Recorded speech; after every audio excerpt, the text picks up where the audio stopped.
Hello, ladies and gentlemen. This series is going to be dedicated towards the repetitive nature of some of the topics that get brought up in studio sessions. Just a little bit of a background on me. My name is Zkivu. I run a studio here in Pittsburgh, although I've been working out of many studios as a mixing engineer for the past over a decade, actually. I'm going to keep it as non-opinion based as possible, although of course I will always add my 2 cents. Subject matter will be geared towards mostly the underground rap music industry. So the 3 types of terms that you're going to hear me talk about a lot over the next few days, or however often I decide to post this, which is pre, process, and post. Now pre is just going to basically talk about the stuff that people might be doing wrong or need to be thinking about, or just important conversation topics that occur before a song or a project even exists. And that's the stuff that I'll be talking about in this particular video.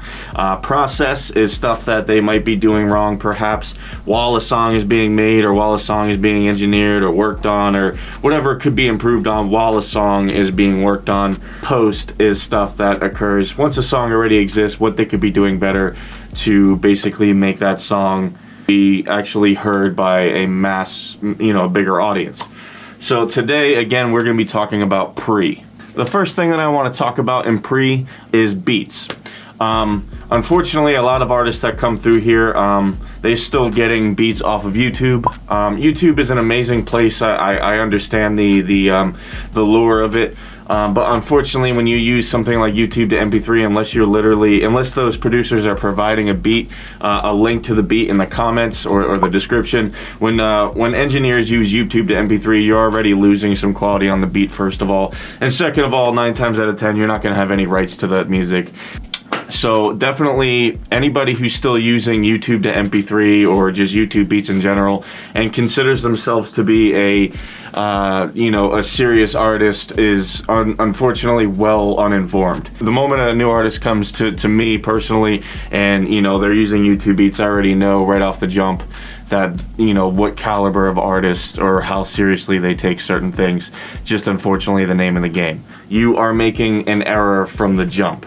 If you are getting your beats off of things like BeatStars or SoundClick or whatever it may be, the beautiful thing about these platforms is that they're very similar to YouTube, of course, but they have high quality downloads to not only the high quality actual MP3s, but also WAV files and even trackouts, which is something that I'll talk about later in the process part of these videos. Leasing is going to be very important because it at least gives you the ability to sell your music or to even perform your music or even put it out. I'm not going to go too far into this because every producer, every site, every leasing agreement is different. You can go check those out. I'm not even going to bother covering that type of stuff because there are so many variables involved in that. But the most ideal situation is to work directly with a producer, somebody who understands you, somebody who has an interest in what you do, who has a respect for what you do as an artist, as a singer, as a rapper, whatever it may be. Your cousin down the street who's got Audacity or a stolen copy of Reason or something, who's making beats with default sounds and you think he's kind of good. Yes, it is definitely best to work with a producer, but not at the expense of the quality of the work. The next sub-subject of the pre-category is marketability. So marketability is, for those who may not know, is just having the best chance of people liking you, right? A big part that goes into marketability is obviously looking at what the market is, right? The market, mainstream music, pop music, whatever you want to call it, is mainstream for a reason, in the sense that it's constantly fluctuating, constantly evolving. So you have to know your market, and you also have to have the foresight to try to be able to predict what that market will be. So if you're trying to imitate what's on the radio now, by the time you get enough attention on that song, it's already several months behind what it was, what you were trying to emulate in the first place, right? So you never want to necessarily emulate exactly what's on the radio. You just want to take what that idea of the radio is, the overall essence, the overall sound, the aesthetics, the sonics, whatever, and try to make yourself into that, or at least apply that to your formula a little bit. I always say the phrase, you want to be unique enough to catch their attention, but familiar enough to keep it, right? The way that you conduct yourself online is definitely important.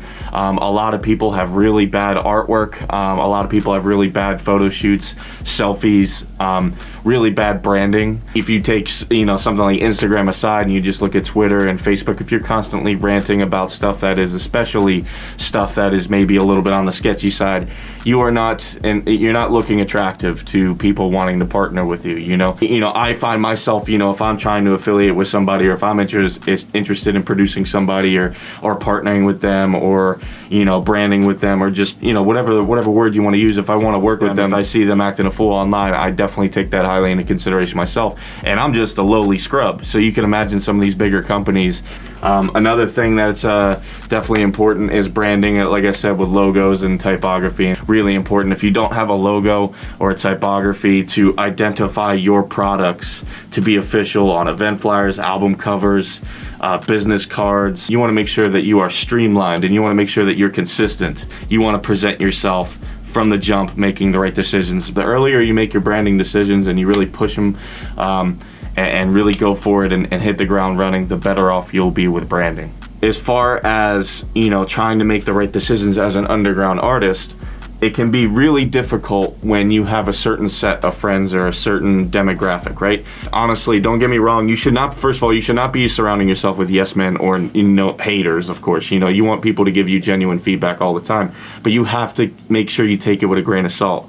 If every single time you put out a rap song, for example, that's just straight bars, and your boys are all about it, your boys are all like basically street gangsters and stuff, dude, right? But every time you put out a rap song that has like clever, metaphors and some street shit, they give you really good feedback on it. But the moment you put out an equal quality, maybe something a little bit more melodic or a little bit more lovey-dovey or whatever it may be, and they got nothing but bad words for you or just crickets, then you can't consider that to be a viable collection of data. You can't consider them to be a good avenue to go down to get authentic feedback, because if you listen to just your people around you, you might find yourself always making the same type of music, and unfortunately that type of music might not be actually mainstream.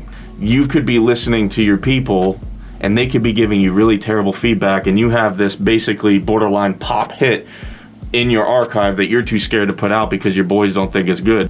Unfortunately, there is a world that exists where you might have to choose between being an authentic, non-sellout version of you that does this style of music because this is the style of music that you want to do, or option B, which is do this other style of music that you are apparently really good at and is marketable, and it's going to make you blow up, but it's not really you, right? So, and I think that that's everybody's idea of a sellout, is to do something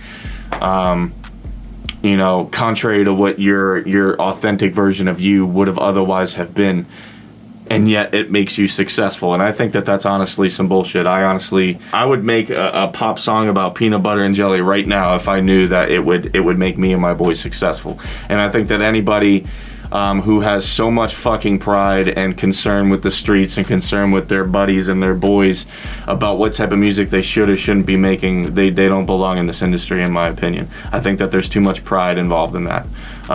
If your purpose here is to do music for a living and support your friends, family, and your boys, and bring up even more people from beneath of you, I think there's no downside to that. I think the concept of selling out, in my opinion, is, for lack of a better word, fucking stupid.